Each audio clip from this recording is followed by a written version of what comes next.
Imagine this. You are lying in the snow, bleeding out, while your daughter, only 3 days old, grows quiet in your arms. Your husband's family has just shoved you down a flight of stone stairs during a blizzard. They spat words at you like garbage, trash, a nobody. But they had no idea that in just 4 hours, you were set to inherit $2.3 billion, and you would make every last one of them regret it. My name is Emma Harrington, and the story you are about to hear is not a work of fiction. This is the true account of how I went from dying in the snow to bringing down an entire dynasty. It is the story of how a family who believed they were untouchable learned the most painful lesson of their lives. Never underestimate the woman you decide to throw away. For 3 years, they humiliated me. They broadcasted my most vulnerable moments to 500,000 followers and even tried to take my baby using a corrupt legal system. They believed their wealth and influence made them gods. They were mistaken, because when I stepped into that boardroom 8 weeks later, with platinum blonde hair, a $1 billion empire at my back, and 4 million people tuned in live. The look on their faces when they figured out who I truly was, well, that moment alone was priceless. But this is what made it legendary. They had all signed a consent form without bothering to read it, the same way they had always forced me to. Karma really does have a beautiful sense of humor. Stick with me to the very end, because the twist in the courtroom, the FBI showing up, and what ultimately happened to each of them, you will not believe how this story concludes. And if anyone has ever made you feel like you are worthless, if you have ever been cast aside, then this story is for you. Before we dive in, please do me a quick favor. If you believe in justice, hit that like button right now. Leave a comment telling me what you would have done if you were in my shoes, and please subscribe. Because the story I have for you next week is even more unbelievable than this one. Trust me, you are not going to want to miss it. But before we dive into this incredible journey, I want you to know something important. This story is not just about revenge. It is about discovering your own power when everyone around you tries to convince you that you have none. It is about the moment when a woman who was thrown away like garbage decided to build herself into someone unbreakable. If you have ever been made to feel worthless, if you have ever been told you are not enough, this story will show you that pain does not have to destroy you. Sometimes it can forge you into something stronger than you ever imagined. Now, allow me to take you back to the very beginning.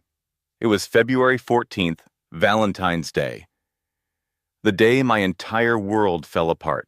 They dragged me across the cold marble floors with my 3-day-old baby screaming in my arms, and then they tossed us down stone steps, straight into a raging blizzard. What they didn't realize was that in 4 hours, I would come into a $2.3 billion inheritance, and I was preparing to make them all pay for what they had done. I am Emma Harrington, and this is the story of how I went from bleeding out in a snowbank to completely destroying a family dynasty. You need to stay until the end, because the footage of them realizing who I was in that boardroom went viral and was the final nail in their coffin. You do not want to miss the moment 4 million people watch them get on their knees and beg. Let me transport you back to where this nightmare started. 3 days before that, I was in a hospital bed at Mercy General. My body was still trying to heal from an emergency C-section. The pain was excruciating, a searing line across my stomach that made every breath an ordeal. But no amount of physical pain could compare to the profound emptiness I felt inside. My husband, Michael, had not come to see me in 52 hours, not a single time. I had been keeping track. The nurses kept shooting me looks full of pity, their whispers echoing in the hall when they thought I was out of earshot. I kept trying to convince myself he was just swamped with work and that he would be there soon. God, I was so incredibly naive. It was February 14th, Valentine's Day, and the cruel irony was not lost on me. My baby, Grace, was resting in the bassinet next to my bed, her tiny face tinged with the yellow of jaundice. The doctor assured me it was normal and nothing to be alarmed about, but every time I looked down at her, a knot of fear tightened in my chest. She was so tiny, so delicate, so absolutely perfect, and her own father had not even bothered to come meet her. I was still tethered to IV drips in both of my arms and was still using a catheter. Even with the Percocet they gave me every 4 hours, the pain from the incision was a steady 7 out of 10. Every little movement was pure agony. Sometime around 11 at night, my best friend Rebecca quietly came into the room. She was an ICU nurse on the floor below and had been popping in to see me on her breaks. "Emma, honey," Rebecca said, her voice strained with an emotion I could not quite place. She looked genuinely worried, not just offering sympathy. "I have to show you something. Please try not to freak out, but you have to see this before you hear it from someone else." She passed me her phone. The Instagram app was already open. I just stared at the screen, and in that sterile hospital bed, my whole world shattered into a million tiny pieces. It was Michael's account. There was a picture of him with another woman. She was stunning, radiant, and also very obviously pregnant. Her hand was resting on her belly in that classic pose of an expecting mother. They were at Le Bernardin, a 5-star restaurant I could only dream of, a place Michael had certainly never taken me. The caption underneath read, "With my real family, finally being honest, new beginnings, and blessed with the truth." It was posted 6 hours ago. It already had 47,000 likes. The comments were a chaotic mix of congratulations and utter confusion. "Wait, aren't you married?" one person asked. "Who is the other woman?" Another person demanded. But the majority of the comments were just heart emojis and people celebrating his truth. I felt as if someone had plunged their hand into my chest and squeezed my heart until it burst. "Emma," Rebecca said gently, "it gets worse. He has been telling people around the hospital that you trapped him, that he is finally free to be with the woman he truly loves." 3 years. We had been married for 3 years. 3 years I had spent trying so desperately to be good enough for him, for his family, and for the world they lived in. 3 years of my love and my devotion, and the entire time, he had someone else. My phone started buzzing on the nightstand. It was an incoming call from a number I did not recognize. I was too heartbroken to even think about answering, too shattered to speak. I let it go straight to voicemail, hardly noticing that the caller ID had briefly shown the name W. Harrington, private.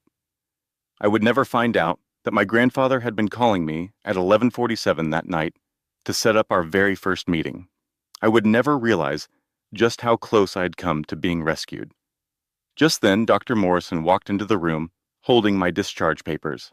She was the OB-GYN who had delivered Grace, a kind woman in her 50s with gentle hands and a look of deep concern in her eyes. "Mrs. Sterling," she began cautiously, "I need to talk with you about something. The hospital's social services department has flagged some concerning dynamics.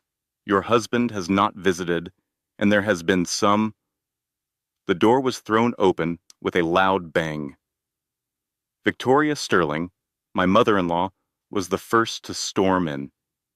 She had on a designer coat that likely cost more than my car, with a Hermes bag hanging from her arm and a cold rage burning in her eyes. Right behind her was Jonathan, Michael's father, dressed in a pricey suit that just screamed old money and influence. Then came Madison, Michael's sister, who already had her phone out and was recording. And last was Alexis, the woman from the Instagram picture, She wore a smug grin on her face, with one hand protectively on her pregnant stomach, as if she were staking her claim. Dr. Morrison took a step forward. I am sorry, but visiting hours are over, and Mrs. Victoria silenced her with a dismissive wave of her hand. We are family. We have every right to be in here. She shoved a folder into Dr. Morrison's hands. These are documents from Child Protective Services. My daughter-in-law is mentally unstable and an unfit mother. We are here to protect our granddaughter. I stared at them, my mind unable to grasp what was unfolding. Child Protective Services documents? What was happening? The folder was filled with forged papers that claimed I was suffering from postpartum psychosis, including a fake psychiatric evaluation signed by Dr. Gerald Rothman, the Sterling family's personal psychiatrist. It recommended my parental rights be temporarily removed until a full evaluation could be done. Dr. Morrison's hands were shaking as she read through the documents. I could see the conflict in her eyes, knowing something was deeply wrong, but feeling powerless against the family. The Sterling's recent donation to the hospital's East Wing gave them immense power here. Victoria moved to my bedside. Her voice was like poison. You have ruined my son's life for far too long. This pathetic little act of yours ends tonight. I was weak, disoriented, and still feeling the effects of the pain medication. What are you talking about? I just gave birth to his baby. Alexis let out a laugh, a truly cruel sound. She came closer and pulled a set of papers out of her purse. That baby is not even his. We had a DNA test done. She held out a fake lab report for me to see. It read, probability of paternity, 0%. My mind was spinning. When could this have happened? How? I had been in the hospital this whole time. It was completely impossible. You cannot just test a newborn's DNA without the mother's permission. But there they were, with official-looking documents. At that moment, Madison started a live stream on Instagram. I could see my own reflection on her phone screen, looking pale and utterly broken in my hospital gown. Hey guys, Madison's voice was cheerful and vicious. You all wanted to know the truth about my brother's gold-digging wife? Well, here it is, coming to you live from the hospital where she is trying to trap him with a baby that doesn't even belong to him. I watched in absolute horror as the comments started pouring in. Oh my God, is this for real? She looks so pathetic. Your brother deserves so much better. 500,000 of their followers were watching me in my most vulnerable state. Victoria leaned down close to my face. Let me tell you what you really are, Emma. You are a joke. You were a bet my son and his college buddies made for $100,000 to see if he could marry the poorest girl at the university and actually tolerate it for 3 years. She took out her own phone and played a video. It was Michael, drunk at his bachelor party 4 years ago, laughing with a group of 7 friends. Dude, 3 years with some trailer trash for $100 grand? That is easy money. I will just close my eyes and picture someone else when we... The sound of their laughter filled the room. So much laughter. My entire world completely collapsed around me. 3 years. Every time he said, I love you, every anniversary we celebrated, every single moment I had tried so hard to fit into his world and be worthy of the Sterling name, it was all just a joke. Madison's eyes landed on my wrist, on the simple silver chain bracelet with a tiny charm that had belonged to my mother. It was the only thing I had left of her. Oh, what is this? Madison sneered. Your precious little family heirloom? She reached out to snatch it off my wrist. I yanked my arm back, and a sharp pain shot through my abdomen. Don't. That is all I have left of my mother. Victoria then slapped me, hard, across the face. The sharp crack of the slap echoed through the quiet hospital room. Dr. Morrison choked out the words, That is assault. I am calling security. Jonathan's voice was pure ice, We are the security. This is Harrington Memorial Hospital. My family funded the entire East Wing. You can call anyone you like. The incredible irony was that the entire hospital was named after my own grandfather. They were threatening me inside my family's legacy. Just then, Rebecca rushed into the room, demanding, "What on earth is happening in here?" When the hospital's security team showed up, they were visibly conflicted. Jonathan's financial contributions made him a powerful figure, leaving them unsure of how to proceed. Victoria shoved a stack of divorce papers into my chest. "Sign these this instant, or Child Protective Services will take your daughter tomorrow. We already have doctors prepared to testify that you are mentally unstable. You will lose her forever." I was disoriented from pain medication, every movement a fresh wave of agony from my C-section. The hospital room seemed to tilt around me. "Please," I pleaded, my voice breaking, "just do not take my baby from me." My hand was trembling so much that I could hardly grip the pen, but I signed the papers. Alexis leaned close, her hot breath on my skin as she hissed, "Did you honestly believe a person like you could ever keep a sterling child? You are nothing. You will always be nothing." Victoria's smile was chilling and victorious. "You have been discharged. Be at the mansion tomorrow to pick up your garbage. After that, you will disappear from our lives." And then they were gone.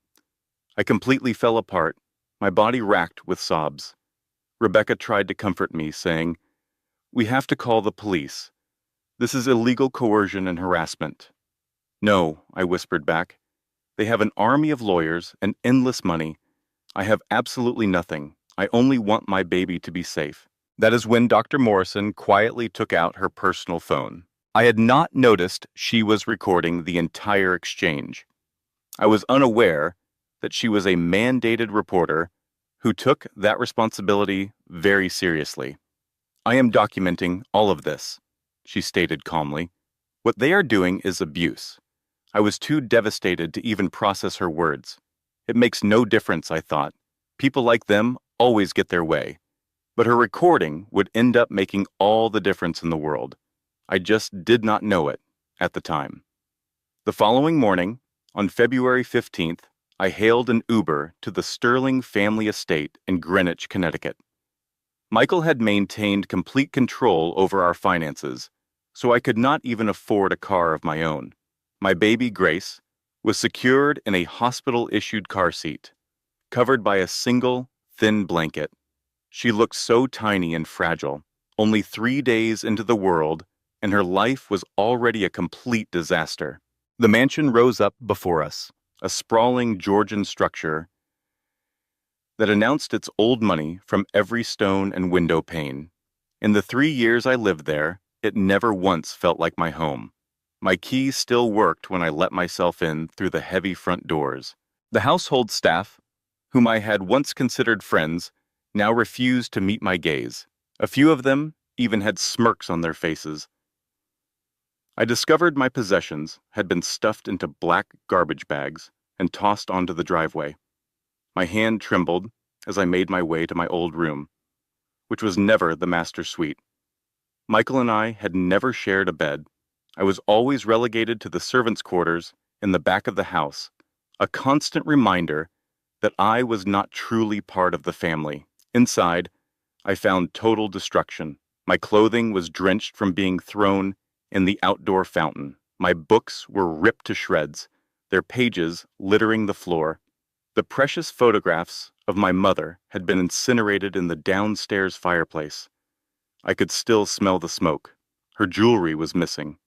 I found Madison in the master suite, wearing it. My mother's pearl necklace, the single most important thing I owned. "Oh, this old thing?" Madison scoffed, snapping a selfie. "It looks much better on me, don't you think?" Finders keepers. Walking through that mansion one last time, a flood of painful memories washed over me.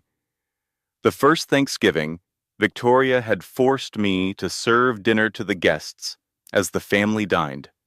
When I attempted to take a seat, she had said, The staff does not sit with the family, dear. Michael remained silent. At a charity event the second year, I had to wear a borrowed gown because I had no money. Victoria warned me not to cause a scene and to stay out of sight. Do not speak to anyone of importance. Jonathan had me working the coat check room, while Madison mingled in expensive designer clothes. During our third Christmas, the Sterlings exchanged gifts worth thousands of dollars. Michael's present to me was a new vacuum cleaner. The whole family laughed. Victoria remarked, "Well, at least now you can be useful." It was 3 years of calculated, soul-crushing humiliation. I gathered the few things that were not destroyed into a single bag. Grace started to cry, needing a diaper change and a feeding, but there was nowhere for me to care for her. Just as I was about to leave, Victoria's voice crackled over the intercom system. "Emma, darling, please come to the main hall immediately. We are all waiting for you." A knot of dread formed in my stomach. The main entrance hall was a cavernous space with marble floors I had often been made to polish and a crystal chandelier that cost more than a family's yearly income. The entire Sterling clan was there, arranged like a tribunal. Victoria was at the center, a queen presiding over her court, with Jonathan, the king, at her side. Madison was perched on the staircase, phone already out and recording. Michael leaned against a far wall, unable to look at me, and Alexis was hanging on Michael's arm, a smirk plastered on her face. 4 imposing security guards I did not recognize stood by, clearly hired muscle. Victoria's voice was as cold as the marble floor. "Before you vanish and we erase any memory of your existence, you will get on your knees and apologize. Apologize for wasting 3 years of our lives and for attempting to trap my son with your illegitimate child." I clutched Grace tightly. "No," I said. "I am leaving. Just let me go." Jonathan's threat was delivered in a low, dangerous tone. "You will kneel, or we will personally inform every homeless shelter in this state that you are an unstable child abuser. Child Protective Services will never stop looking for you." "I am not kneeling," I repeated. Victoria gave a slight nod to the guards. It all happened in a blur. One guard seized my arms. I screamed, "Please, I am holding my baby. Please do not hurt her." Another guard brutally tore Grace from my grasp. The pain was instant and blinding. The force of the struggle ripped my C-section stitches. I felt a sudden warmth soak my clothes. It was blood. Grace let out that sharp, piercing cry of a terrified newborn. It was a cry of pure distress and fear. Madison was broadcasting the entire scene live, narrating, "This is what happens when trashy gold diggers mess with the wrong family. You are watching karma in real time." Hateful comments poured in. "She is getting what she deserves. Get her out of there. That is a fake baby mama." 500,000 people were watching my life get destroyed. The guards began dragging me across the marble. I was too weak from the surgery to resist, and the blood loss was making me lightheaded. My shoulder slammed into the corner of a marble pillar with a sickening crunch. A hot flash of pain shot through my arm. I was sure it was dislocated. My bracelet snagged on the sharp edge of the column. The main charm snapped off and slid across the polished floor. A housemaid discreetly picked it up and slipped it into her pocket. I did not realize then how important she would become. I was bleeding and screaming and begging for them to stop. Alexis just stood there laughing. "This is just pathetic, Michael. Is this really the girl you wasted 3 years of your life on?" Michael's voice was hollow and devoid of emotion. "Just get her out of the house." He lacked even the decency to show remorse. They dragged me to the enormous oak front doors and wrenched them open. A full-blown blizzard was raging outside. The temperature was 15 degrees Fahrenheit, but the wind chill made it feel like -5. The snow was coming down so thick You could not see 10 feet in front of you. The wind howled with a raw, animal fury. They shoved me down the stone steps. I tried to brace for the fall, but I landed hard, tumbling down 5 stairs. Each impact was agony. My injured shoulder bore the brunt of the fall. I collapsed in a heap in the snow at the bottom, my blood turning the pristine white ground a deep red. My bag was thrown after me, its contents spilling out. Medication, diapers, a single change of clothes, everything I owned in the world. Then one of the guards carelessly tossed Grace down at me. I managed to catch her, hugging her tightly to my chest to shield her from the biting cold. From the doorway, Madison yelled, "If you ever come back, we will have you arrested for trespassing. Say goodbye to your fake baby." Victoria's final words sliced through the storm. This is exactly where garbage belongs. The heavy door slammed shut, the sound echoing down the deserted street. I sat there in the freezing snow, bleeding from multiple injuries, my shoulder dislocated, my C-section wound torn open. Grace's cries grew fainter, a sound far more terrifying than her screams. My phone had shattered in the fall. I had no money, no coat, just a thin hospital cardigan, and no proper shoes, only flimsy hospital slippers that were already soaked. In that moment, I truly believed that Grace and I were going to die. "I am so sorry, my sweet baby girl," I whispered, tucking her further into my cardigan to share what little body heat I had left. "Mommy tried so hard. I am so sorry." Then, Grace fell silent. That silence filled me with a terror I had never known. Babies do not get quiet in the freezing cold unless something is terribly wrong. "Please do not leave me," I pleaded with her small, still body. "Please, you are everything to me." My vision began to tunnel. The first signs of hypothermia were taking hold. I could feel my own body starting to shut down. I closed my eyes, preparing to just let it all go. And then, I saw headlights cutting through the blizzard. 3 black Mercedes SUVs materialized out of the swirling snow like phantoms. They pulled to a stop directly in front of me. Their doors swung open before they had even come to a complete halt. An elderly gentleman in a perfectly tailored Tom Ford suit stepped out, holding a large umbrella. Even at 3:47 in the morning during a blizzard, he looked like he had just come from a corporate board meeting. "Miss Emma Catherine Morgan," he said, his voice calm and steady. "Thank God we found you in time." I could barely form words. "How? Who are you?"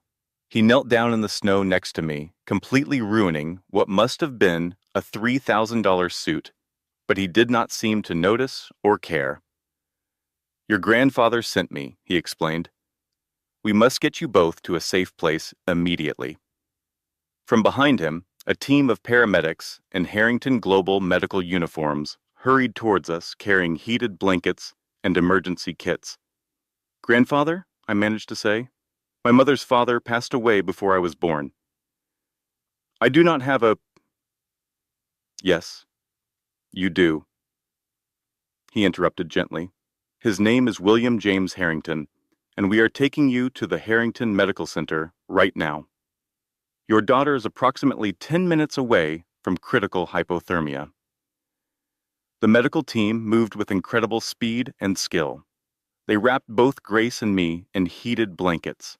They started an IV in my arm to combat severe dehydration and placed an oxygen mask on Grace, whose breathing had become dangerously shallow. Someone expertly stabilized my shoulder, while others applied pressure bandages to stop the bleeding.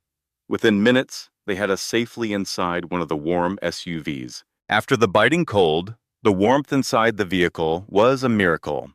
An older gentleman, who I would later know as Richard Blackwell, was with us, calmly overseeing the situation as we drove through the blizzard. The drivers handled the vehicle with an expertise that made it seem like the storm was nothing. Richard was on his phone, his voice steady and professional. "Dr. Anderson, our estimated time of arrival is 8 minutes." I'm with a 28-year-old woman, 3 days after a C-section. She has active bleeding, a likely shoulder dislocation, and moderate hypothermia. Her 3-day-old baby is in critical condition with severe hypothermia. Please prepare the neonatal intensive care unit and a trauma team. One of the paramedics took my daughter Grace's temperature, 94.5, he reported softly. We have to bring her temperature up very gradually.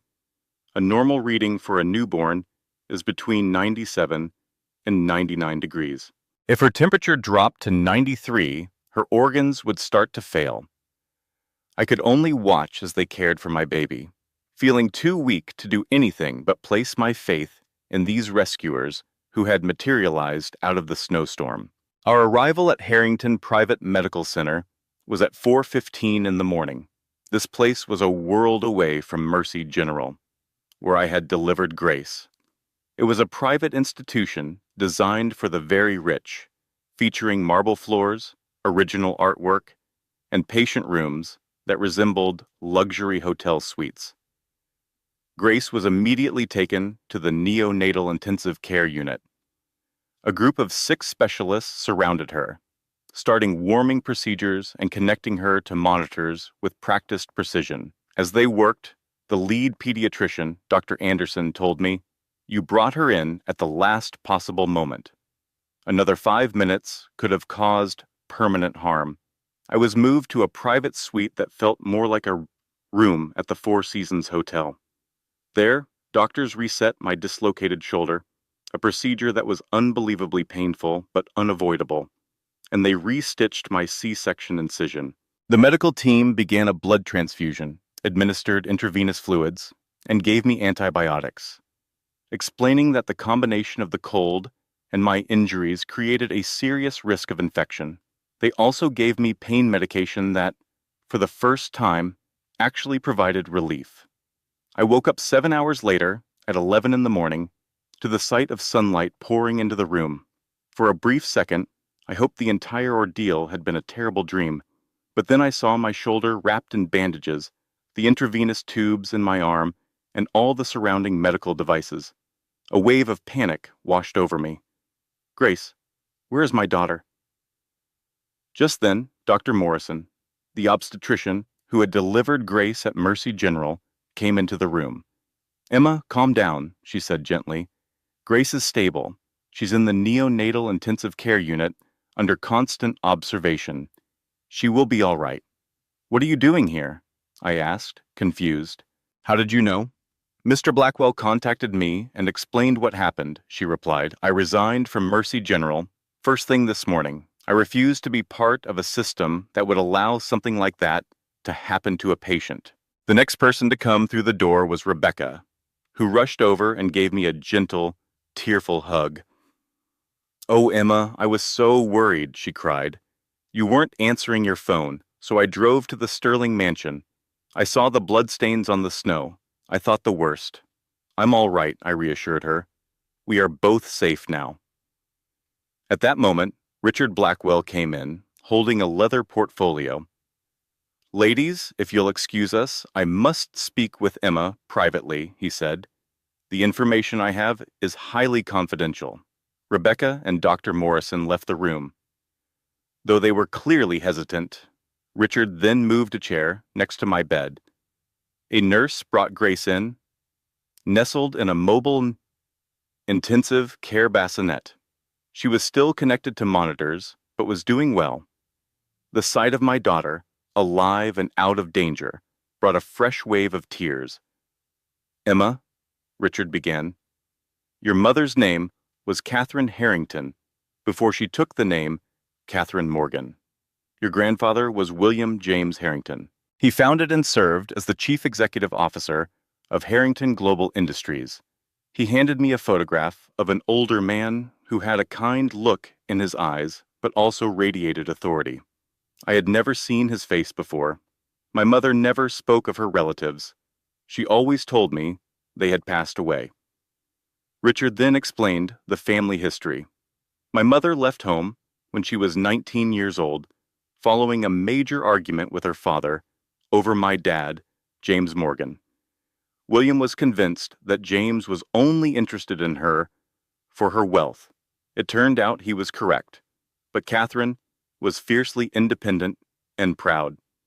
She walked away without a penny, adopted a new name, relocated to Ohio, and juggled 3 different jobs to support me by herself after my father left us when I was just 2 years old. Her pride prevented her from ever contacting her father again, and his pride stopped him from ever saying he was sorry. They were 2 headstrong people who cared for each other deeply, but were trapped by their own egos. A stalemate that lasted until my mother was killed in a car accident 5 years ago. William was completely heartbroken. He had been keeping tabs on her for a long time, always from a distance, never making contact. After she died, he began searching for me. He located you 2 years ago, Richard explained, just after your wedding to Michael Sterling. I felt the air leave my lungs. For the last 2 years, William has been watching over you. He hired a security detail to follow you and had cameras installed to monitor the Sterling property. He was aware of everything they put you through. Richard then played videos for me.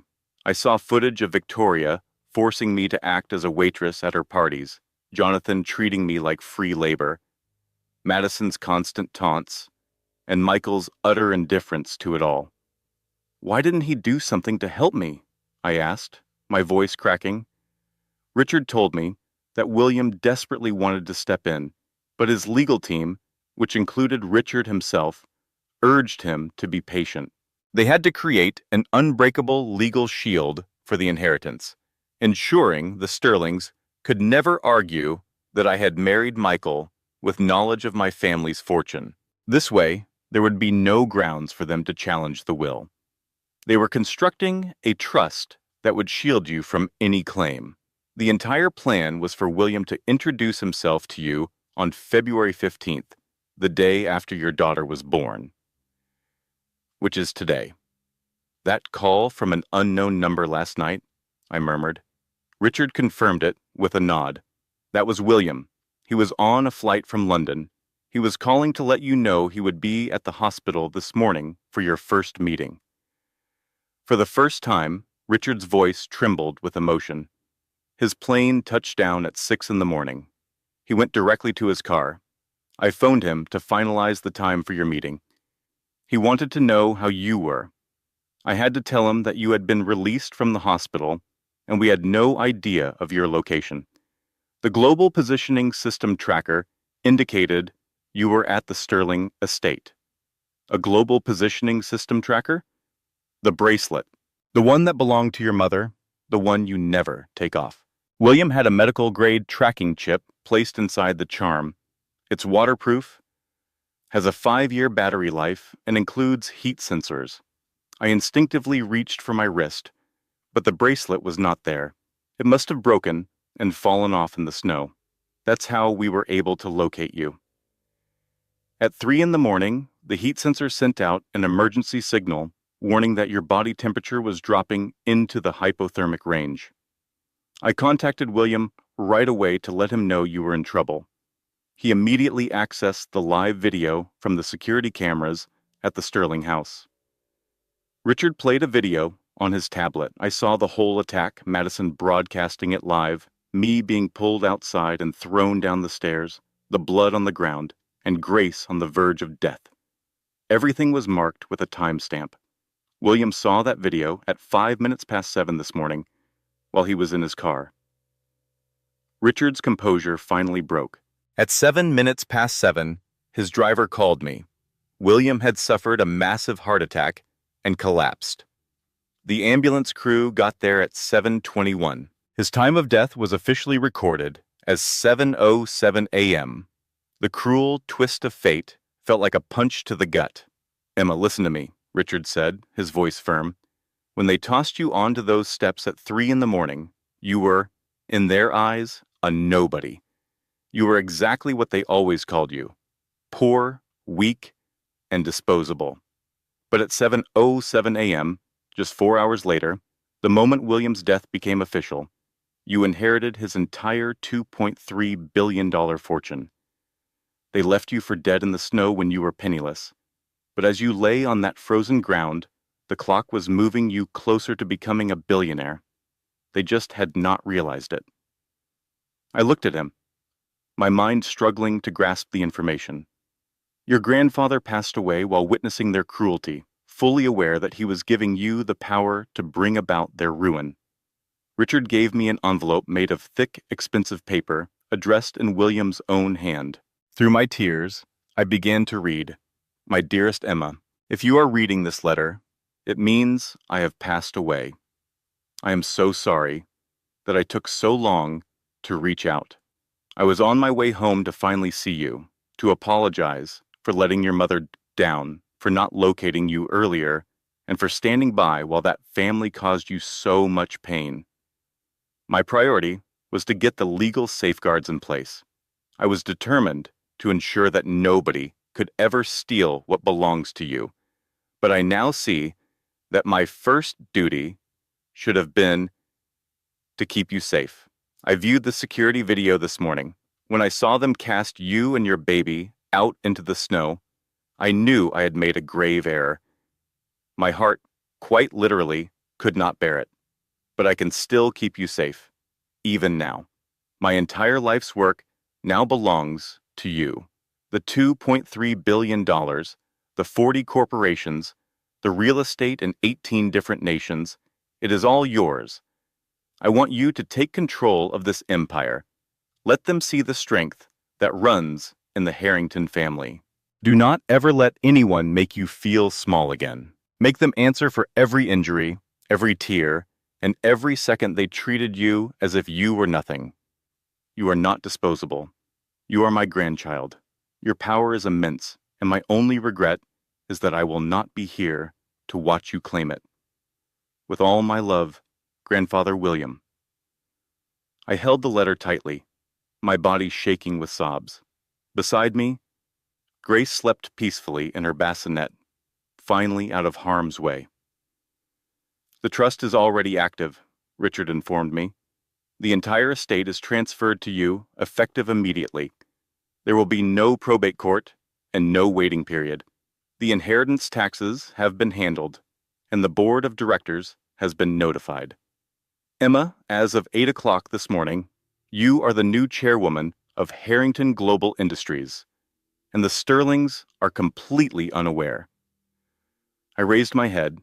Tears were still streaming down my cheeks, but my expression had changed. A new, cold resolve had taken root. "I want to know every detail of their company," I stated. "Every single vulnerability, every point of weakness." For the first time, Richard allowed himself a smile. "That is exactly what your grandfather would have said." The following day, February 16th, I was in a wheelchair inside the main conference room at Harrington Global. My body was still healing, but I had to grasp the extent of the power I now possessed. Grace was next to me in a high-end stroller, attended by a nurse from the Harrington medical team. She was getting stronger, her jaundice was almost gone, and she had a healthy pink glow. Richard placed several leather-bound files in front of me, each one dedicated to a member of the Sterling family.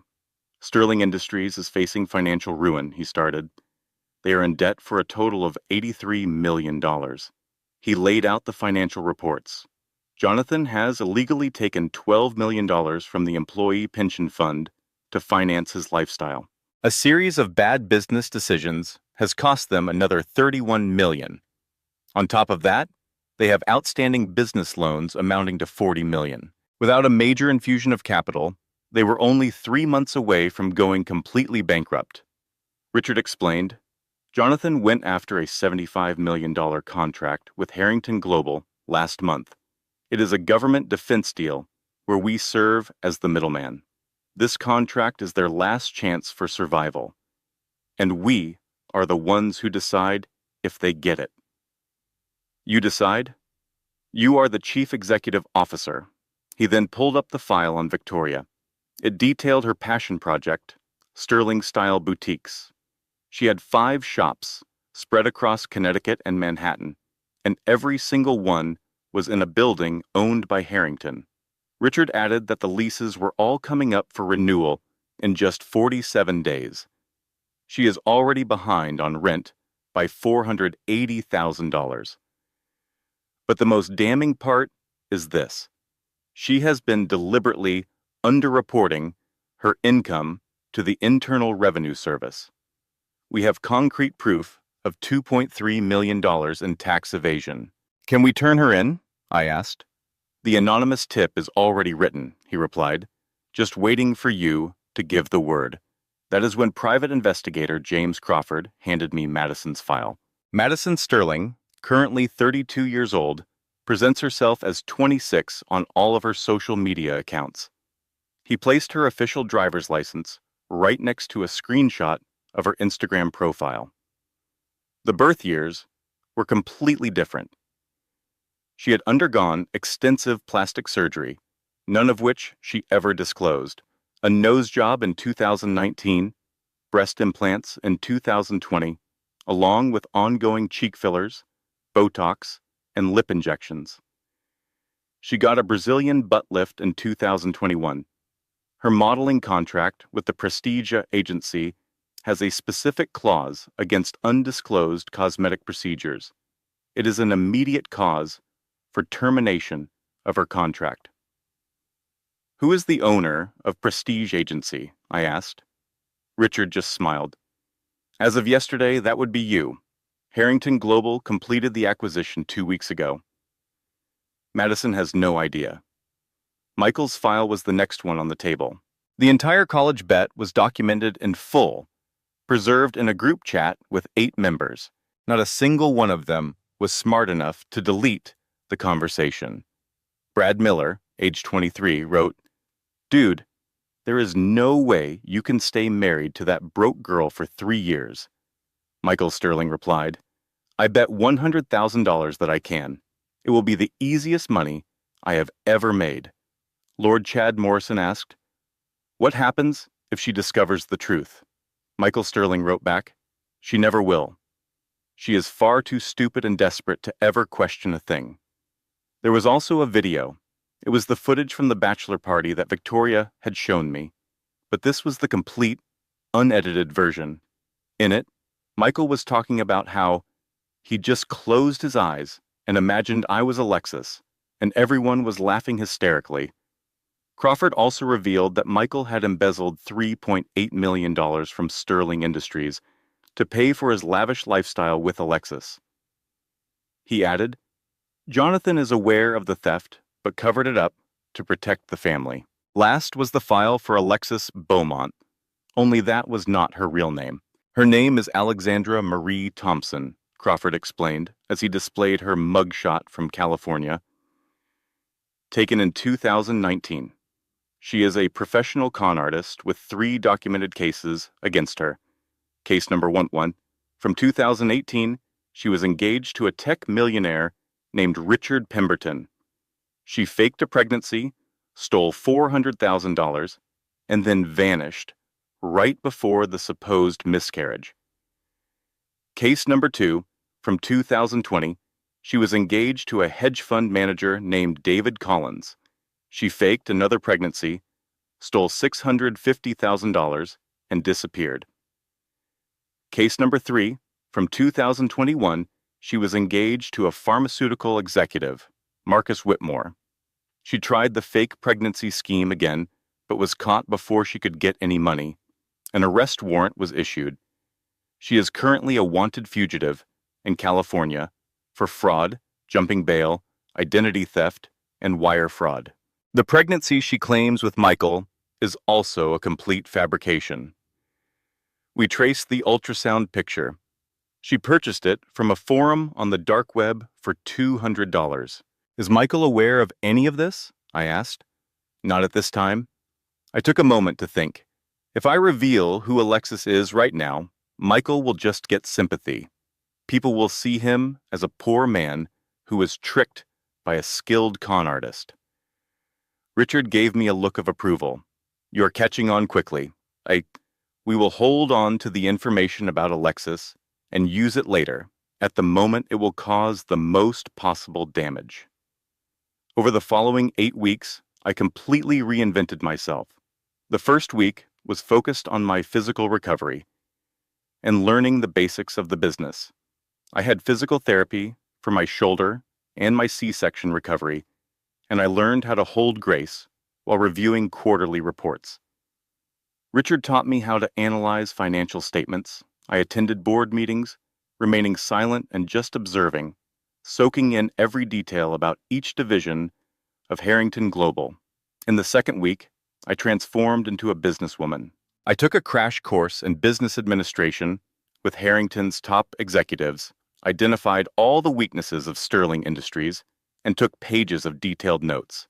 I started asking sharp, insightful questions that clearly impressed the executives. I gave my first solo presentation to the board, detailing my plan for the tech division. I absolutely nailed it. The third week was dedicated to my physical transformation. I went on shopping sprees for designer clothes, filling my closet with Tom Ford suits, Armani blazers, and Louboutin heels. I had my soft brown hair professionally colored to a sleek platinum blonde with balayage highlights. I took lessons from a professional makeup artist and had media training to refine my voice, my posture, and how to command a presence. My coach told me, stand as if you own the entire room, because now you do. In week 4, I learned what real power felt like. I started taking self-defense classes, specifically Krav Maga. I vowed to never feel helpless again. I participated in intense negotiation workshops with Richard, met with the company's lawyers, and learned exactly how to legally dismantle a person's life. I would practice my boardroom expression in the mirror until it was cold, powerful, and completely unbreakable. During weeks 5 and 6, we began making our strategic moves. Harrington Global began to quietly acquire the debt of Sterling Industries from 15 different creditors. We used a shell company to purchase the modeling agency that Madison was signed with. We hired a team of forensic accountants to conduct a thorough audit of Victoria's boutiques and prepared all the evidence to be sent to the IRS. Week 7 was all about laying the final trap. I worked with the graphics team to prepare my boardroom presentation. I made myself watch the security footage of my own assault, which was recovered from the Sterling estate. The maid, who had taken my bracelet charm, was the one who provided it. She came forward after Emma paid her $50,000 for both the charm and the footage she had secretly recorded on her phone. We started leaking anonymous tips about Madison to gossip blogs and scheduled the official business meeting with Jonathan. During week 8, I made my final preparations. I rehearsed my boardroom speech over and over in front of the mirror. Grace was now 2 months old, thriving, healthy, and being looked after by a team of professional nannies. I stood there, dressed in my full power suit. My hair was platinum, and my red lipstick was applied with surgical precision. I looked at my reflection and could hardly recognize the woman who was staring back at me. It is time to destroy them, I said to myself. The meeting was scheduled for April 12th. They had no idea what kind of force they were about to confront. On April 2nd, just 10 days before the big meeting, Madison was still posting on Instagram every day.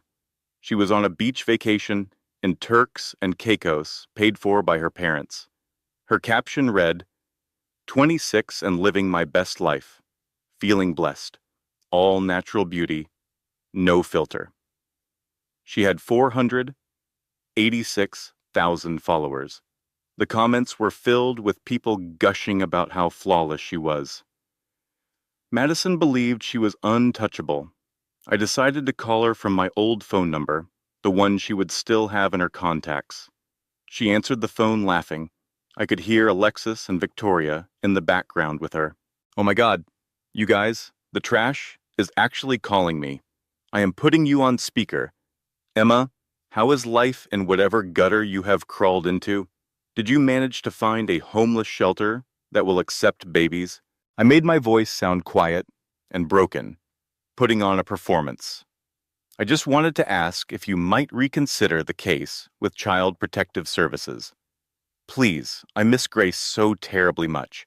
The CPS case had actually been dismissed during week 1 because there was no evidence, but Madison was cruel enough to let me believe it was still ongoing. Oh, honey, it turns out CPS did not want your baby either. You are such a pathetic excuse for a mother. But hey, on the bright side, the wedding for Michael and Alexis is happening next month. You are more than welcome to come and watch it from the servants' entrance. They all erupted in cackling laughter. I heard Victoria in the background say, "Tell her we have already forgotten she even exists." Then Alexis chimed in, "Tell her Michael said the last 3 years were the worst of his entire life." They laughed even harder. You know what, Emma? You have always been a nobody. You will always be a nobody. But thanks for the laugh, bye. She hung up, and their laughter echoed for a moment. I was sitting in the main office of Harrington Global. The phone was on speaker, so Richard and Crawford had heard every word. My expression was pure ice, completely devoid of emotion. "Did you get everything you needed?" Richard asked. I nodded. "Yes. Release the Madison package. Now." On April 3rd, at 6 o'clock in the morning, the gossip blog Elite Secrets published an article titled "Instagram Influencer Madison Sterling: The Lies Behind the Likes." It was a complete expose, and it included proof for every claim. It had her real driver's license, which clearly showed she was 32, and medical records, legally obtained through billing audits that detailed all of her plastic surgeries. There were before and after pictures comparing her claims of natural beauty to the surgical reality. Financial documents proved that her parents were funding 70% of her so-called influencer lifestyle. There were even screenshots of her lying to brands about her real age. The article went viral in less than 2 hours. The hashtag Madison Sterling Exposed was the #1 trending topic on Twitter. Videos on TikTok began analyzing every single one of her photos for signs of surgery. Beauty YouTubers were uploading videos with titles like "Madison Sterling lied to all of us." Her sponsors started to cancel their contracts. Sephora cited a breach of contract and misrepresentation. Fashion Nova released a statement saying, "We require honesty from our partners. Your contract is terminated." Flat Tummy Tea announced, "We are ending our partnership, effective immediately." 12 more brands pulled their support within 4 hours. At 9 in the morning, Prestige Modeling Agency sent her an email. It read, "Dear Madison, due to contractual violations concerning undisclosed cosmetic procedures and age misrepresentation, we are terminating your contract, effective immediately. Please return all agency property by the close of business today." Madison had no clue that I was the new owner of the agency. At 11 o'clock, she started an Instagram live stream, crying with her makeup running down her face. "You guys, these are all lies. I am 26. I have never had any surgery. This is all photoshopped. Somebody is trying to ruin my life." The comments started flooding in. "We have seen your driver's license, sis. Just be honest about it. You lied to all of us. Unfollow." 47,000 people were watching her public meltdown as it happened. Her follower count began to plummet. It went from 486,000 to 450,000 to 420,000, then to 380,000. Madison just sobbed into the camera.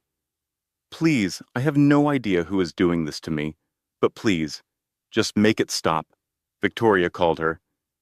"Get off of Instagram right now. You're only making things worse. Mom, somebody leaked everything.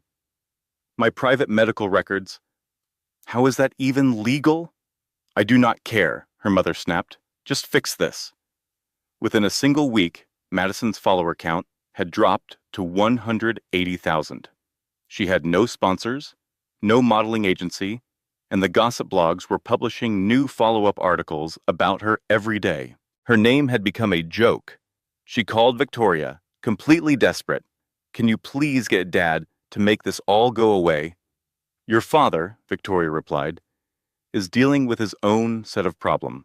Sterling Industries was beginning to crumble, and it was all going according to plan. I sat with Richard and watched the news reports. Phase 1 was complete, and Madison was officially out of the picture.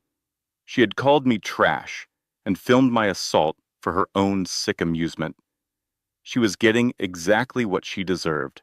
Richard turned to me and asked, "So, who is next on the list?"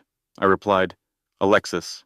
After that, we would save Victoria and Jonathan for the grand finale in the boardroom. On April 5th, inside the Sterling mansion, Michael and Alexis were busy living their lie.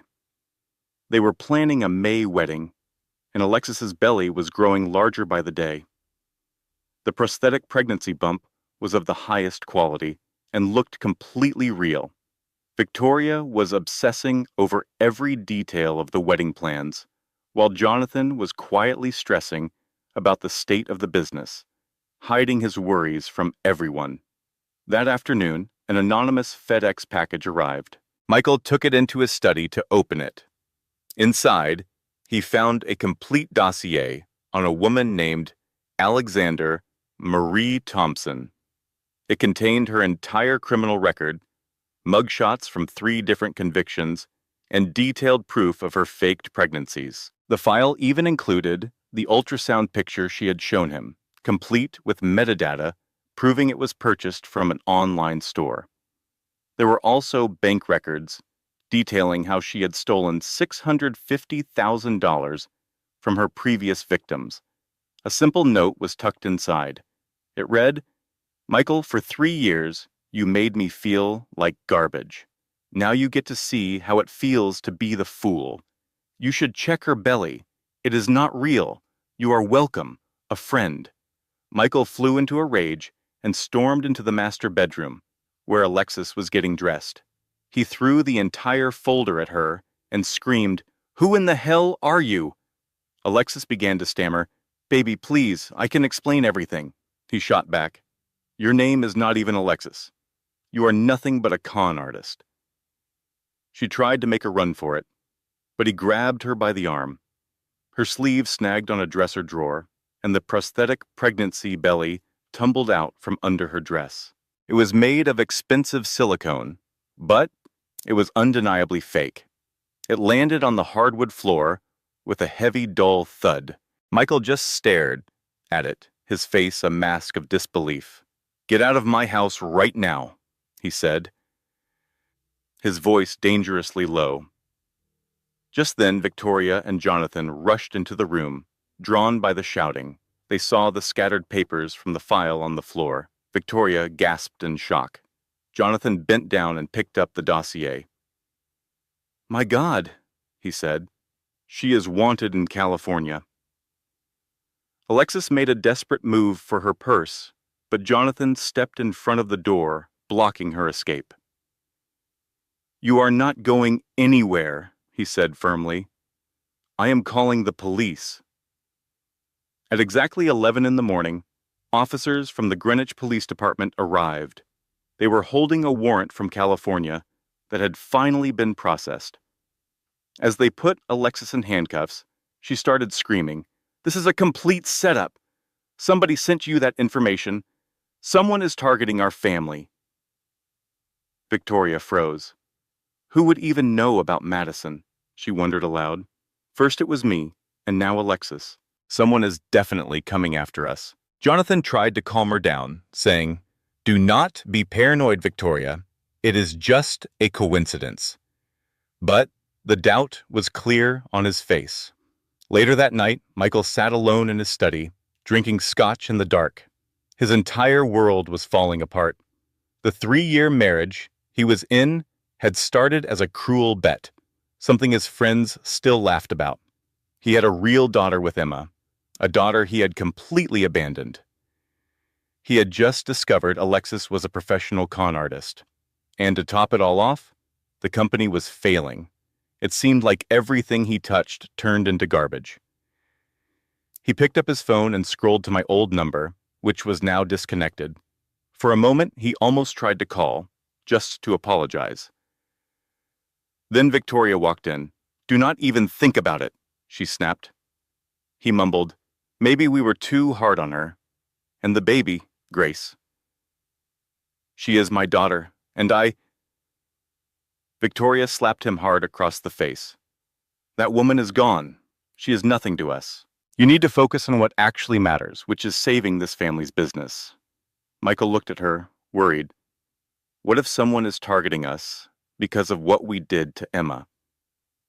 Victoria just laughed. "Emma? That pathetic little girl is probably dead in a ditch somewhere by now. She does not have the resources or the brains to come after a family like ours." I watched every second of this exchange on a hacked security feed, listening to their every word. My face was a mask of cold fury. On April 6th, I continued to watch the Sterling family implode through my network of cameras. Richard said to me, "The Sterlings are destroying themselves. Michael and Alexis have broken up, Madison's career is ruined, and Victoria is in a full-blown panic about their money. You could stop all of this right now. You could take Grace, move to Paris, and just live your life. They are already suffering enough." I looked down at my daughter, Grace, who was 2.5 months old, and smiling up at me. "Maybe you are right," I said. "Maybe getting revenge is not worth it. They are already tearing themselves apart. All I really want is peace. I want Grace to grow up far away from all of this ugliness." I even started drafting plans to relocate our lives to London, since Harrington Global had offices in Europe. I could easily run the company from there. I would never have to see the Sterlings again, and could just let them rot in the mess they had created. For a brief moment, I seriously considered showing them mercy. But then, April 8th happened. A thick envelope of legal papers arrived at the Harrington Global office. It was an emergency custody petition from the Sterling family filed against me, Emma Morgan. They claimed I had abandoned Grace. They had fabricated witness statements from staff they paid at the mansion, saying I was mentally unstable. They even included an updated, fake psychiatric evaluation from Dr. Rothman. Their petition argued that the Sterling family could provide a stable, two-parent household. It claimed that Michael was a changed man who wanted to make amends. It stated that a child's best interest was to be in a wealthy, stable Sterling home, not with a single mother. An emergency hearing was scheduled for April 11th, only 3 days away. The judge assigned to the case was the Honorable Robert Whitmore of the Connecticut Family Court. Richard's face was grim. "Emma, this is extremely serious," he said. "Whitmore is old money, Connecticut. He plays golf with Jonathan Sterling. He is known to be biased toward what he calls traditional family structures." I argued, "But I have evidence. I have proof of the assault, the abuse." Richard shook his head. "They are going to claim that all of your evidence was obtained illegally. Without admissible evidence, it is just your word against theirs. In a Connecticut family court, they have the home court advantage." The terrible realization hit me like a punch to the gut. I have $2.3 billion, and I could still lose my own daughter. Money does not always win in family court, especially when the judge is already in your opponent's pocket. My legal team, made up of 5 of the best lawyers in the country, gathered to strategize. One said, "We need Dr. Morrison's testimony about the abuse at the hospital." Richard replied, "She is terrified." Testifying would mean going against the very hospital that the Sterling family donates millions to. Another lawyer asked, "What about Rebecca Martinez?" "The nurse?" Richard said. "Her testimony would be considered hearsay. She did not actually witness the assault herself. And the security footage from the mansion is illegally obtained," another added. "It is inadmissible in court." I looked at them, my hope sinking. "So we have nothing?" The lead counsel was brutally honest. We have your testimony, but they will paint you as a bitter, vindictive ex-daughter-in-law. And we already know that Judge Whitmore leans in their direction. On April 11th, we were at the Connecticut Family Court in downtown New Haven. I arrived with my legal team. Across the aisle, the Sterling family sat with a team of 8 lawyers. The Sterling's lead lawyer began his opening statement. Your Honor, this case is about a child's welfare. Grace Sterling was born into a loving family. Her father, Michael Sterling, has made mistakes, as we all do, but he is now committed to being the father she deserves. Her grandmother, Victoria Sterling, and her grandfather, Jonathan Sterling, are pillars of Connecticut society. They have the resources and stability to provide her with an exceptional upbringing. He continued, the respondent, Emma Morgan, has demonstrated erratic behavior. She abandoned her child with strangers while she has been seen entering and leaving various luxury hotels and corporate buildings. They were twisting my work building, Harrington Global, into something suspicious and shady. My lawyer stood up to counter. Your Honor, this is a transparent attempt by an abusive family to further victimize my client. Emma Morgan was assaulted and then thrown out of the Sterling home during a blizzard with her 3-day-old infant. The other lawyer immediately shouted, Objection! No evidence of an assault has been presented. The judge replied, Sustained. Counsel, please stick to the facts and evidence. Then Victoria took the stand, dressed like the perfect caring grandmother in a Chanel suit and pearls, her face a mask of concern.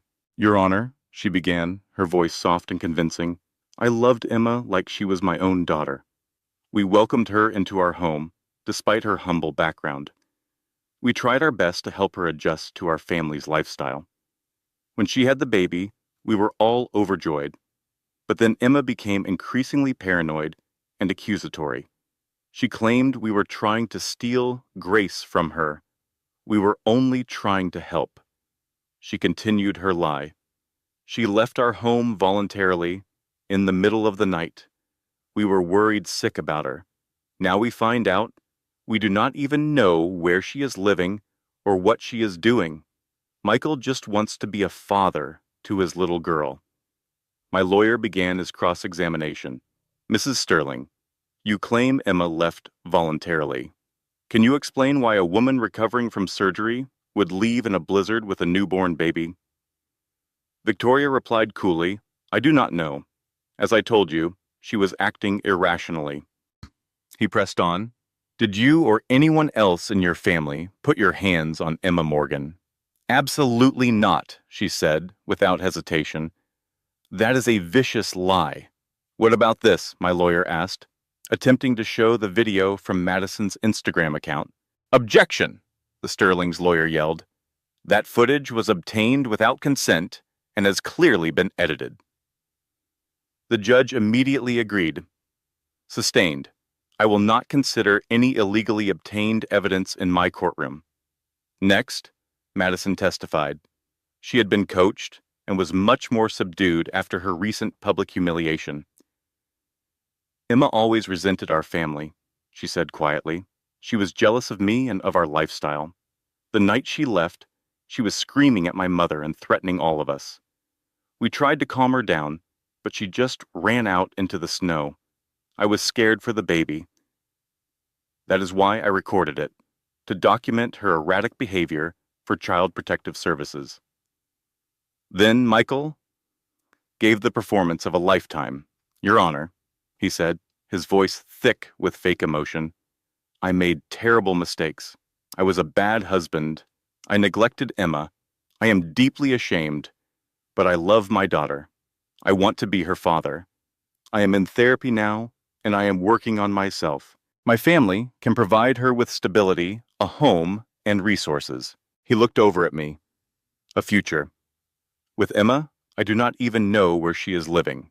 How can she possibly care for Grace properly? Then, it was my turn to take the stand. I told the truth about everything. I told them about the bet, the constant abuse, the ambush at the hospital, and how they threw me out into the snow. The Sterling's lawyer completely destroyed me on cross-examination. Miss Morgan, you claim there was abuse, but you have absolutely no evidence. There are no police reports, no hospital records of this so-called assault, and no witnesses besides your close friends who would naturally support you. Is it not true that you are simply a bitter ex-wife trying to keep a loving father away from his child? I said, no. They threw me down the steps. I have footage of it. He pounced. Footage you obtained illegally by hacking into their private security system? My lawyer shouted, objection! But the judge said, overruled. Answer the question, Miss Morgan. I stammered. Someone recovered it for me, modeled. So you are admitting it was obtained through illegal actions? Judge Whitmore stated, before giving his decision. He continued, this is a very challenging case. My main concern must be the child's well-being. While I believe Miss Morgan is a devoted mother, the absence of solid proof for her claims is troubling. On the other hand, the Sterling family has shown they have the means, a stable home, and a sincere wish to care for Grace. For these reasons, I am awarding temporary custody to Michael Sterling and his family. This will be followed by a full 30-day evaluation. Miss Morgan is granted supervised visits twice a week. My entire world collapsed. No, oh no, please. Grace was led in from the waiting area. I clutched her tightly, sobbing uncontrollably. No, please, do not take her away from me. Please. A social worker had to gently pry Grace from my embrace. Victoria took my daughter with a smirk on her face. Grace was weeping and reaching out for me. I crumbled to the floor. This felt even worse than being left in the snow. This time, I had money, influence, and connections. I had everything on my side, and I still could not win. The legal system had completely failed me. On the courthouse steps, camera flashes went off everywhere as the media swarmed the case. Victoria carried Grace to the Sterling's car with Madison walking beside her, both looking triumphant. Michael refused to even make eye contact with me.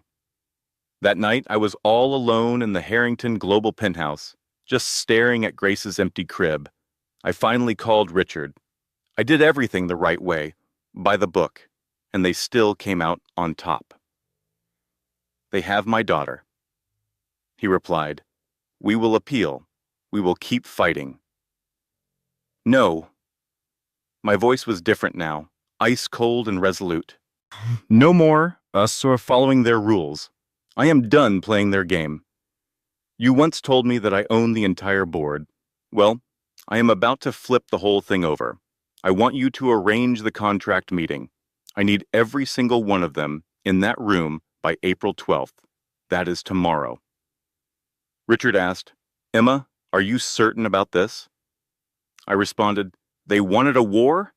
I will give them total annihilation. Richard and I worked from midnight until 6 in the morning. I contacted Dr. Morrison. I need you to testify. I promise I will keep you safe, please. She was crying on the phone. I am so scared. I told her, so am I, but we have to do this. Crawford managed to find Madison's Instagram live stream from the hospital, which she never truly deleted. It was stored on Instagram servers and was completely legal to access. My lawyers immediately filed an emergency motion presenting the new evidence. I did not sleep at all. I prepared myself as if for battle, choosing a white Tom Ford suit and styling my platinum hair. I applied perfect red lipstick and stared at my reflection in the mirror. It is time to end this. It was April 12th at 2 in the afternoon. The location was the Harrington Global Headquarters on the 52nd floor in Midtown Manhattan. The Sterling family pulled up in their Lexus. Their usual Mercedes was gone, repossessed, and replaced with an older car. They looked smaller somehow. Jonathan's suit hung loosely on him from losing so much weight from the stress. Victoria's jewelry was obviously fake, not the real diamonds she used to wear. She had to have pawned her authentic pieces just to pay the rent. Madison was not wearing a designer label. Her hair was a mess, and she looked completely worn out. Michael seemed hungover and defeated, but they were all trying to put on a brave face. This $75 million contract was their last hope. In the elevator, Victoria whispered, "Remember who we are. We are Sterlings. We come from old money, and they will respect that." "Jonathan, you need to let me do the talking during the negotiation. We absolutely have to secure this contract, or it is all over for us." Madison, busy on her phone, added, "At least the whole Emma situation is finally over. The judge gave us grace." Michael just kept his eyes on the elevator floor and said nothing. The doors slid open on the 52nd floor. The view was stunning, with windows from the floor to the ceiling showing the entire Manhattan skyline. The space was filled with modern art, a clear display of immense wealth. A receptionist showed them to a conference room with huge glass walls that overlooked Central Park. A massive conference table that could seat 20 people dominated the room. At the far end, the CEO's chair was turned away, facing the city. 8 board members in expensive suits were already there. Security guards were posted at the doors. A gigantic screen was mounted on the wall behind the main chair. The Sterlings took seats opposite the empty CEO chair. Jonathan nervously cleared his throat. "Thank you for giving us this opportunity." My voice sliced through the silence, interrupting him. "Hello, Jonathan." The large chair slowly swiveled around to face them. I was sitting there, looking powerful with my platinum blonde hair, a stylish white Tom Ford suit, red Louis Vuitton heels, and my grandfather's signet ring on my finger. My red lipstick was flawless, and my expression was pure ice. "Hello, Victoria, Madison, and Michael." Their reactions were like a scene in slow motion. The color completely drained from Jonathan's face, and he stumbled back into his seat. Victoria actually fainted. Madison managed to catch her, staring at me with pure terror. Madison's jaw dropped, her mind unable to comprehend what was happening. Her phone slipped from her hand and clattered on the floor. Michael was frozen solid, his eyes wide with shock, completely unable to form a word. The security guards moved to block the exits. Nobody was going anywhere. Jonathan finally managed to speak. "What is this? Is this some kind of sick joke?" I stood up and began to walk slowly around the conference table. My voice was calm but held a deadly edge. "Please have a seat. We are here to discuss a $75 million contract." Victoria came to, becoming hysterical. "This is crazy. This cannot be real. You are a nobody." I declared. "I am Chairwoman Emma Catherine Harrington, the Chief Executive Officer of Harrington Global Industries. I am the sole heir to my grandfather, William Harrington's $2.3 billion empire." I gestured to the official portrait of William Harrington hanging on the wall. "And you are all here because you submitted an application for a contract with my company." Michael finally found his voice. "This is impossible. How can this be?" I replied, "How am I here? Let me tell you all a story." I pressed a button on the remote, and the screen behind me came to life. The first thing on the screen was security footage from February 15th at 3 in the morning. It showed me being thrown down the steps of the Sterling estate, with the timestamp clearly visible. Victoria screamed, "Turn that off!" I said, "No, you're going to sit here and watch." The video played everything. It showed Madison live streaming the event, me being dragged across the marble floors, the blood stains, and Victoria demanding that I get on my knees. It showed the security guards ripping Grace from my arms, and me being tossed down the steps into the snow, leaving a trail of blood. Then the doors slammed shut. The entire boardroom fell silent. Even the executives, who had not seen it before, looked completely shocked. February 15th, at 3 in the morning, you threw me down those steps. At that exact moment, I was just as you said, a nobody, poor and powerless. The next image was William James Harrington's death certificate. The date of death was February 15th, at 7 in the morning, just 4 hours later. My grandfather had a fatal heart attack right after he watched the security footage of what you did to me. His will named me as his only heir, and it took effect the moment he died. I paused to let the full weight of my words sink in. So, when you threw me out into the snow at 3 in the morning, I was a nobody, but as the clock ticked closer to 7 in the morning, I became a billionaire. You just were not aware of it yet. Victoria whispered, "Oh my God." I continued, "That would make a great headline, would it not? In-laws and mistress throw new billionaire heiress into the snow, completely unaware of her inheritance. Now, let's talk about your current problems." The next slide displayed Jonathan Sterling's finances, all highlighted in red. Sterling Industries is $83 million in debt. Actually, it is not $83 million anymore. As of 3 weeks ago, I purchased $75 million of that debt from your creditors for a good price. I am calling in that debt today. You have 48 hours to pay me in full, or I will seize all of your assets. Jonathan opened his mouth to speak, but no words came out. Oh, and there is this. The FBI logo appeared on the screen, followed by email chains that proved Jonathan had been embezzling from the company's pension fund. The FBI received copies of these documents at 9 in the morning today. You should expect to be formally charged by the end of the week. The next slide was about Victoria Sterling's boutiques. Sterling-style boutiques, all 5 locations, are in buildings that I own. Your leases are terminated, effective immediately. The locks will be changed at 5 in the evening. You also owe $480,000 in back rent. I am suing you for that amount, plus damages. And one last thing. The IRS logo flashed on the screen. The IRS was notified about $2.3 million in tax evasion yesterday. You can expect an audit. A picture of Madison wearing my mother's jewelry appeared, and I am personally suing you for $5 million for stealing my mother's heirloom jewelry. Victoria gasped and clutched her chest. The next slide showed Madison Sterling. It displayed before and after photos of her recent scandal.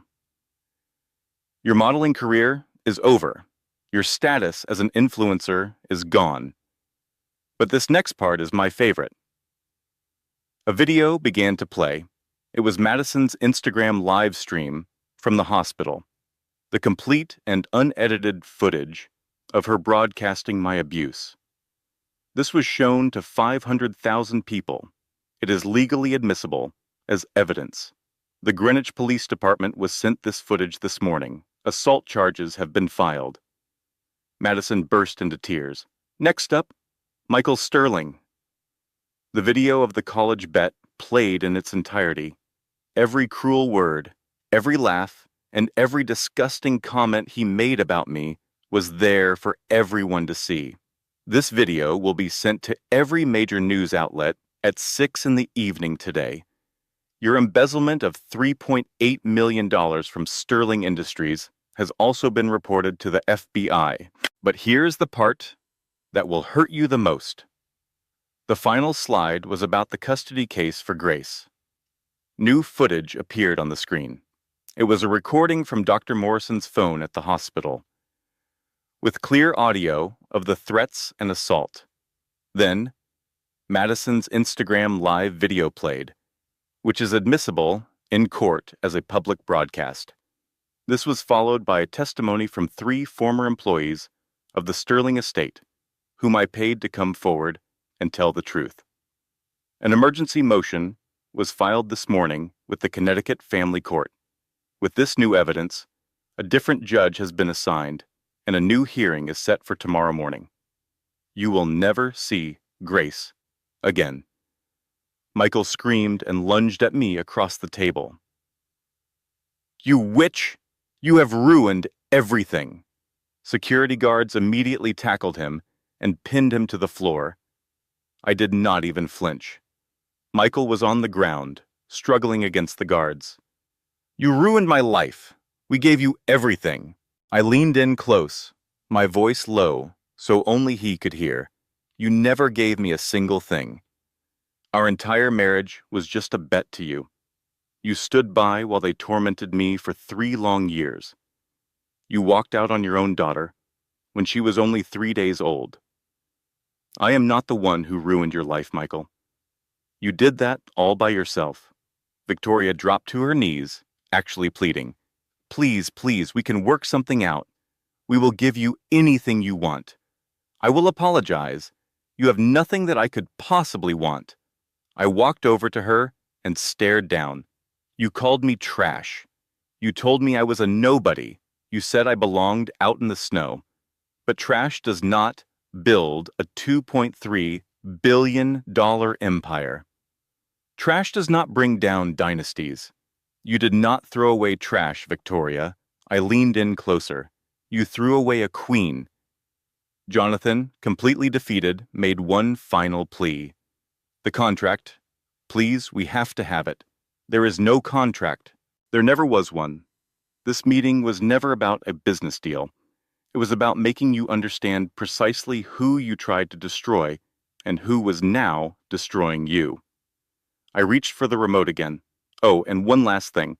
The screen switched to a live stream on YouTube. The current viewer count read 4.2 million. This entire meeting has been broadcast live to my private YouTube channel. 4.2 million people just witnessed this whole conversation. The screen was flooded with comments. Holy cow.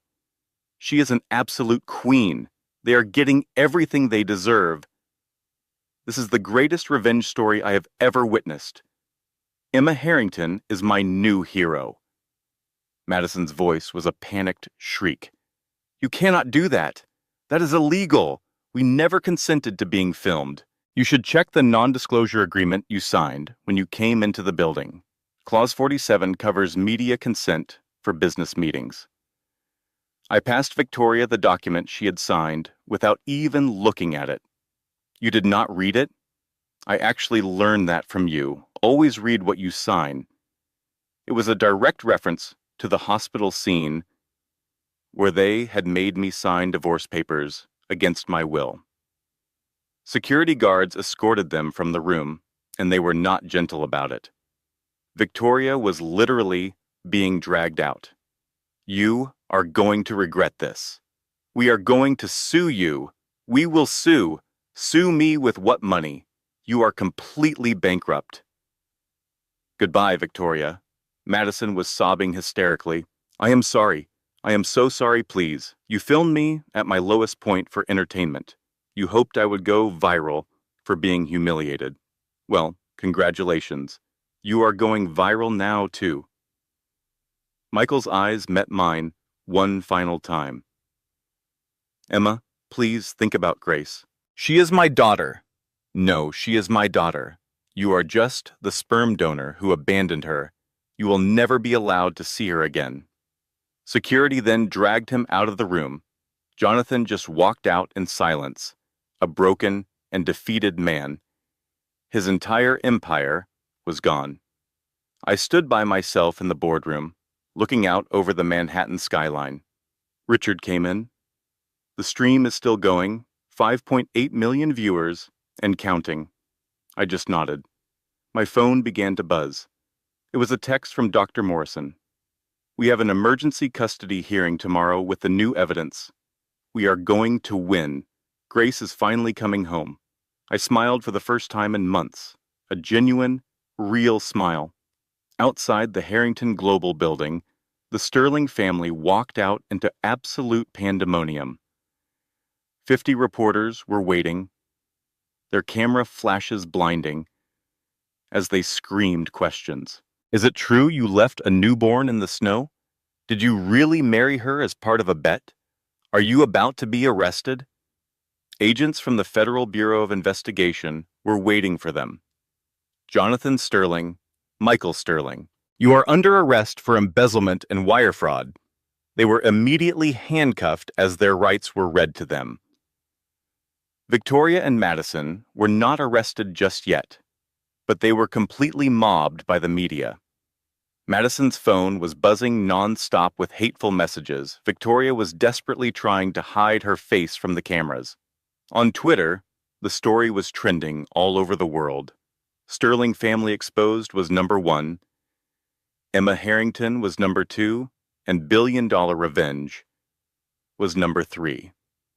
The very next morning, the emergency custody hearing was held, with Dr. Morrison's testimony, the recording from the hospital, and Madison's own public live stream as evidence. The judge made an immediate ruling. Full custody was returned to me. The Sterlings were granted